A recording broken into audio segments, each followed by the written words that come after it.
Please tell us about yourself and a brief comment on the leader's letter.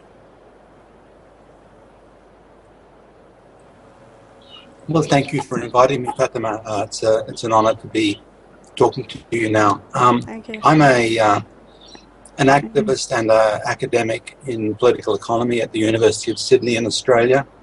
And in addition, I've been involved with a group called Hands Off Syria during the dirty war on Syria for the last 4 years. So I've been studying the region more, I suppose, because of the attacks on the region in recent years.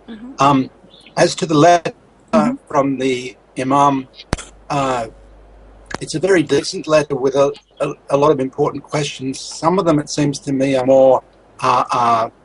it's a call for reflection, of course. Okay. But some of those questions that are raised are very simple, and some of them are much deeper, require a lot more study. For example, to talk about, reading Islam from the original sources and to reflect on what is going on in terms of the image of Islam without resentment and prejudice. They are all these exhortations, but there are some historical reflections that are called for there that are much deeper. For example, the question about asking why the public conscience of the West only awakens after a delay of decades or maybe centuries. Yes, That's that a very was a question I was going to ask you. Yeah. So it requires some reflection, and it's not something that's done in an instant.